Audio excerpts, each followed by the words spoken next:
Hi folks, Jamie Hoke here with another quick tip to help you pass your level 5 chipping. And now we're going to talk about a little bit of the course management of chipping, and what really makes a successful chipper of the golf ball is their ability to control the loft of the shot. So we're controlling the angle that the ball comes out of these chip shots. And there's two ways to do it. The first one, and the most simple way to do it, is by changing clubs for each shot.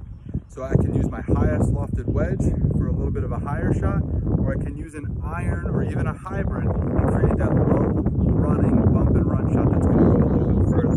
But I can pick a club based off of each situation and manage my loft that way without having to change technique. The problem with that is it's a little bit more difficult to fine tune. What's the difference between an 8 and a 9 iron? It's going to be pretty subtle.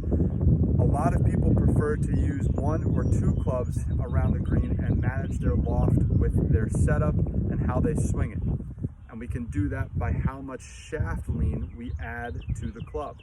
So if my club is straight up and down and this is my highest lofted wedge, this is my 58 degree, this is going to be a higher lofted shot. It's going to go high, have a little bit more spin, land soft, a little less roll. If I start to add that shaft lean to the club, if I start to lean that club forward, all of a sudden you can see the loft of that club goes down. That ball is going to come out lower, it's going to have less spin, it's going to roll a lot more, it's going to go a little bit further.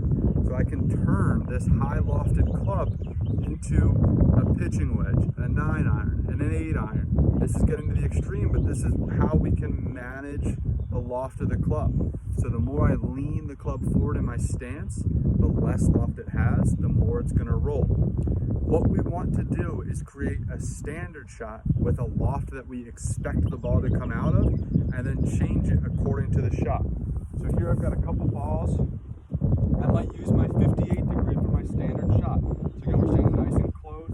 This is just a nice standard lofted 58 degree for me, nothing too fancy.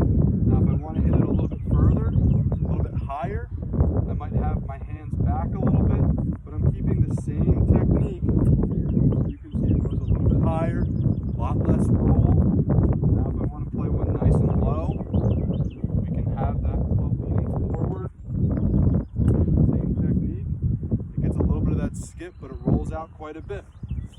I can now switch to my 7 iron and play the same shot, but now I use my normal setup. I don't have to change my setup, and I can just play a nice, simple bump and run style shot. What you want to do is find out which method works best for you, play around with it, and you might find that your high lofted wedge you like to manipulate, but then you add a pitching wedge, and that can be manipulated into your bump and run shot. So this is where you get to experiment and become a short game artist, not a short game technician. The most important part is that for each one of these shots, we pick where the ball is going to land. We don't want to just hit a ball to the flag. We want to imagine where the ball is going to take its first bounce and hit to that spot. We don't want to hit to the flag. Hopefully this tip helps you pass your level 5 chipping.